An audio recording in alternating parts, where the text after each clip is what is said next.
Guru Nanak, the very name stirs something invisible deep within our heart. There are very, very rare mystics who have been able to transcend the categories of organized religion. There are very few mystics whose very mention makes you feel the great mystical spiritual vibe beyond boundaries of particular religion. Gautam Buddha is one, Guru Nanak is another, an extremely rare being in the annals of spirituality. Somebody within whom the highest truth has sprouted in an utterly unique way, in an utterly universal way, yet in a completely individual way.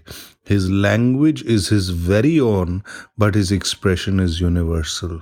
Something of the universal is said through him. A new way of life, a new vision of spiritual bliss, but at the same time encompassing all that has gone behind him, all that is ancient. In a way, he is representative of the whole mystical search of the rishis, the munis, the tirthankars, the buddhas. Yet, in a manner which is completely free and utterly individually unique. He is as if fresh waters in the river of the spiritual. He simplifies it, but at the same time, he allows it its greatest depth. And there are some things he has said which imbue us with so much courage in life that they are relevant to every human being who has walked the earth.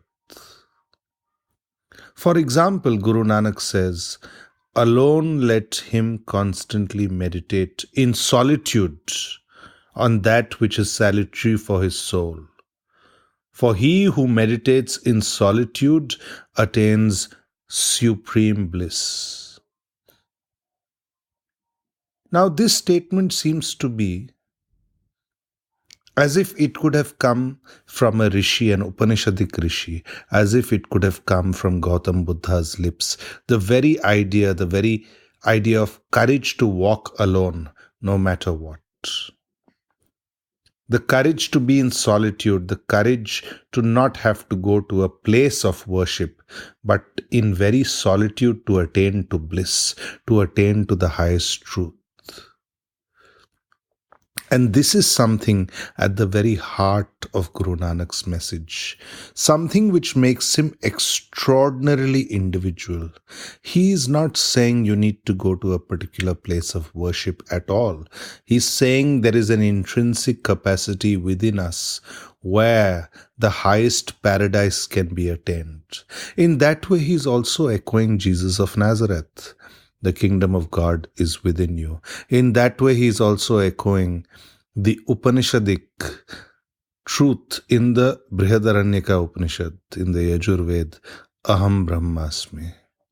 He is also echoing the Sufi Mansur who said, Anal Haq, the highest truth is within us. And that is Guru Nanak for you in a nutshell. He is a great confluence of all paths, yet he is a path unto himself. And that way he is infinite. That way there can be no replica of him. So you see, the very intrinsic message of the Guru is dealing with your energy and dealing with your divine energy, your potential for divine energy which is flowing within you. He says that there is an energy circulating within us. This energy keeps us vital. This energy is our most intrinsic nature. This energy is what imbues us with bliss, courage, consciousness, truth, and so on. And the whole function of life is to understand this creative energy within us. Life is not just a chaos, it is a beautiful chaos. But at the same time, at the heart of it, there is a truth which joins us to a very definite absolute truth. And when you realize this, your life becomes full of fragrance. Your life becomes full of an originality. We go from the complicated to the simple. We go from the material to the spiritual. We go from mind to soul. And we are able to see through the smoke of our thoughts, the smoke of our conditioning. The smoke of our conditioning can be in many ways. Through our religion, we are conditioned. Through our socio-cultural upbringing, we are conditioned. Through our education, we are conditioned. Guru Nanak makes us see through that smoke of all this conditioning and come onto the other side completely cleansed, completely nourished, completely simplified, free of religion also.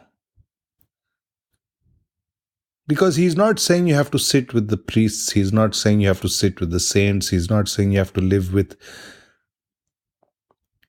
people who have realized the divine even. He's saying in solitude, your one-to-one relationship with the highest truth, the greatest truth, what in Hinduism has been called the Brahman in Vedanta, what in Jesus' parlance has been called paradise, what in Zen has been called Satori. All these can be attained through the deep silences of one's own soul, through the deep solitude of one's own creative energy, in a continual dance with divine energy. And that is the whole beauty of Guru Nanak. He says that the meditative state is ours as a birthright. You can practice it alone. Have the courage to walk alone. And when you walk alone only do you start becoming universal. As long as you associate with certain things in the world, you are not universal. You are keeping yourself in a golden cage. To take flight into the highest truth of being, you have to come out of the cage of conditioning. And then do you belong to the infinite, the eternal, the true kingdom of God, the true kingdom of truth. And it's not so much about God as such, it's about filling your own heart with the songs of the infinite, realizing your own energy as if it is a wave in the great ocean of existence. And this wave crashes back into the ocean. In that way, you're not separate from it. Therefore, there is no need for you to be with others to realize it, to follow certain ideologies to realize it. No, you are already part of the sea of truth. That is your self-nature. And all joy, all bliss, all truth realization is a realization of self-nature. Turn pleasure into bliss. Turn circumstances into bliss. Turn the ordinary to the extraordinary. Turn the consciousness into the superconsciousness. That is the whole alchemy that Guru Nanak is talking about, and which makes him transcend all particular boundaries. He is beyond categorizations. He is in a category of his own. He belongs to all, yet he belongs to none.